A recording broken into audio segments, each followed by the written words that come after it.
watu wangu ni aje? Najua kila mtu anangojea ile ya Tuesday. Tuesday afternoon. The governor of Nyamira County is having a serious date with the senators, and the plenary is going to hear his case, and it will be decided if he's going home or he'll remain to serve the rest of the term that he has.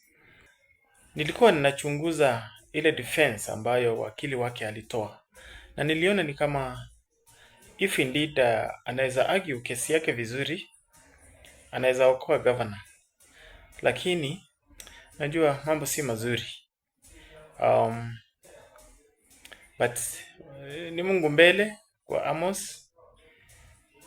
Kila ambacho kitafanyika acha kifanyike, na tutasema sisi watu wa Nyamira ni mapenzi yake Mwenyezi Mungu, kwa sababu yeye mwenyewe huwa ndiye anasema, yeye ndiye anaweka viongozi na yeye ndiye anawatoa. Kwa hivyo lolote lile ambalo linatoka Senate, sisi tutalikubali kwa mikono miwili. Nilikuwa nataka tu usikize vile huyu lawyer wa Amos Nyaribo, Mr. Ratemo Ombui, vile alimtetea governor Nyaribo kuhusiana na madai ya abuse of office ama utumizi mbaya wa mamlaka yake kama gavana wa Nyamira. Hebu sikiza, alafu tutaongea baadaye. That there was a well orchestrated syndicate where teachers were paid colossal amounts of money. I think 700,000, 1 point something, and 25 million. Mr. Speaker, nothing, you know, when you, I do not know the understanding of how it works, but common practice is that a pay slip does not mean you've earned that money. Nothing has been presented before these honorable house to show that indeed this money did hit the accounts of the teachers. We've gone ahead to attach the statements of one of the teachers, and it does not show. Just, it's like a provisional license. Mr. Speaker, sir, it does not warrant you to drive. You can, the things, it's limited in its application. That is what a payslip is. But it's being presented to this court as the gospel, so in this house, as the gospel truth, when it's just hearsay, innuendos. It stands on nothing. Mr. Speaker, sir, in 2.6, the House has been told that His Excellency abused office through usurpation of powers of the Auditor General and the County's Public Service Board, violation of due process through illegal payroll audits. What the House has not been told is that sometime in 2016, the National Treasury conducted an audit on all county governments, on the national county governments, and there were found to be a lot of irregularities. And it did advise that they be conducted regular payroll cleansing. According to the letter dated 1st September 2022, we've attached it. In the recommendations,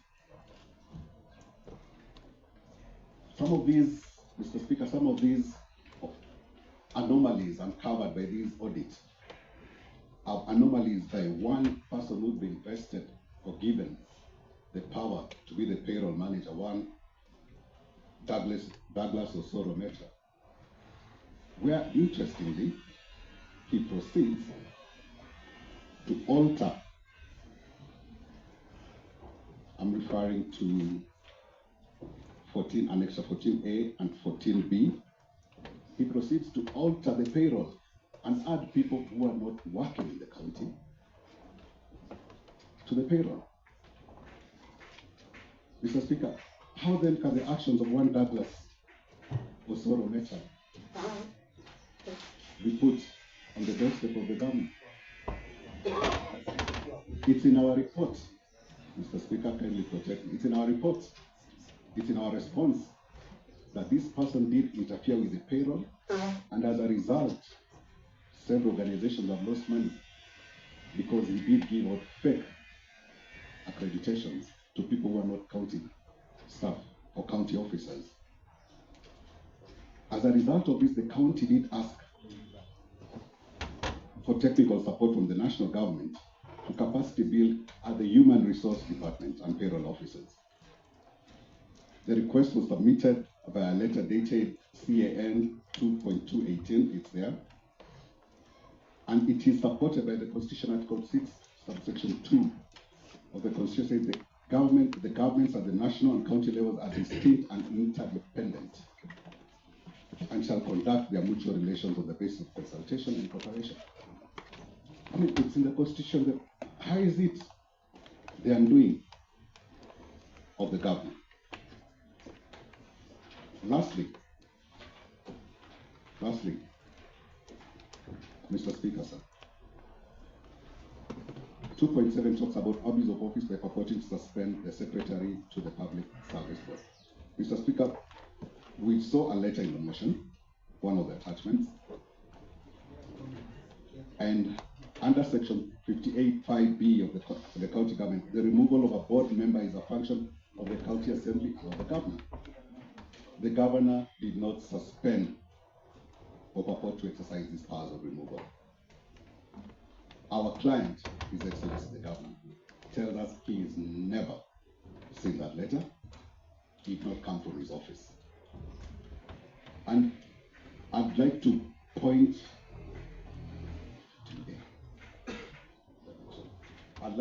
these honorables to 15A, which is an order of the court. And before that, there is a letter addressed to the court before this order, where this particular letter is referred to as the impugned letter. There is no admission from the governor that the letter came from him. There is no response from the governor. But he's gone ahead because it didn't come from him. His officer was working.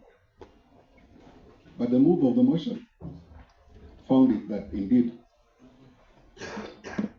the governor did suspend. Mr. Speaker, it's common knowledge that this particular officer did serve to the end of her tenure. Under consent from both parties. There is no, ideally in court you put in a response when you fight in something. But this letter was non-existent. But they said the officer went to court under the guidance of the county attorney, who'd never seen the letter, and under the advice of the governor.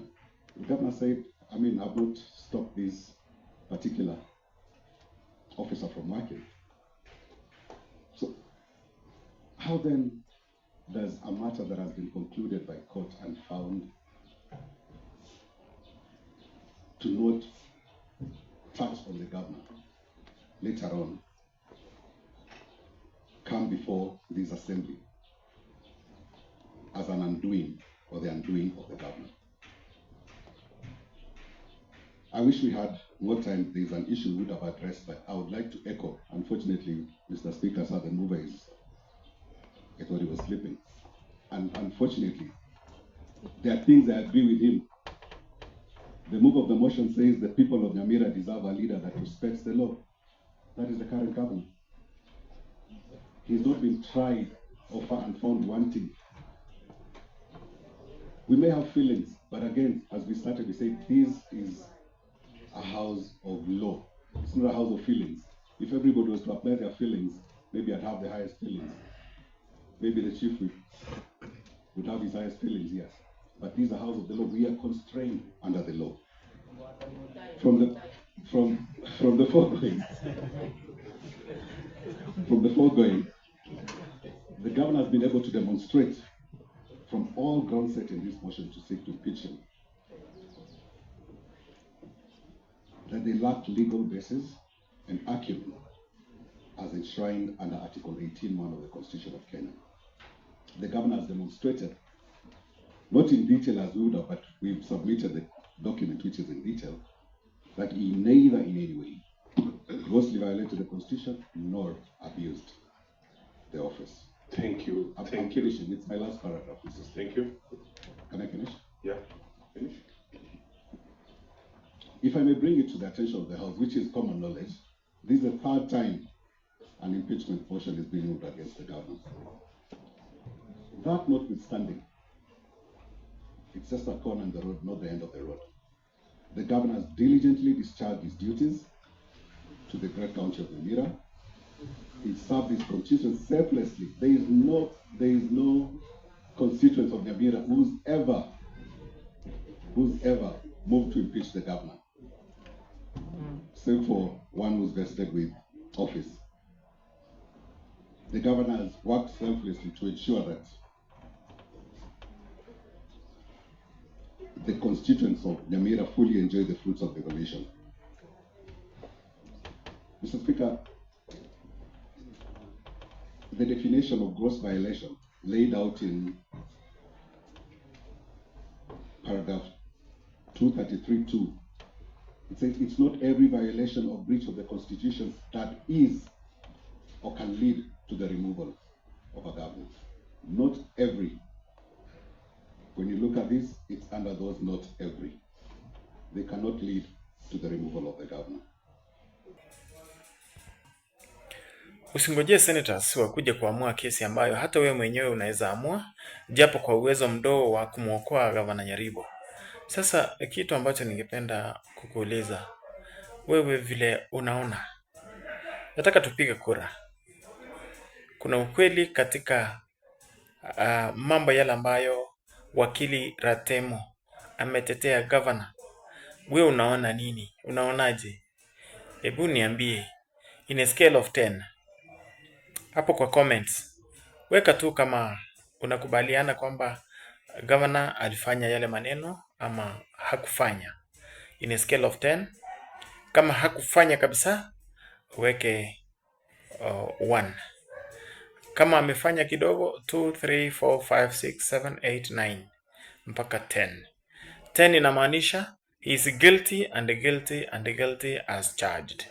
Hata sisi wacha tuone kama tunaweza sema ukweli, ndio Senate ikiamua tulinganishe ukweli wetu na yale ambayo Senate itakuwa imeamua. Na kutokea kila laheri, ukiendelea kumwombea Governor Amos Nyaribo atimuliwe au abaki. Afua ni mbili, ni kubaki ama kutoka. Thank you for watching, but remember to subscribe to this channel because this is the only channel that you can access and find information that is credible, that is legit. May God bless you.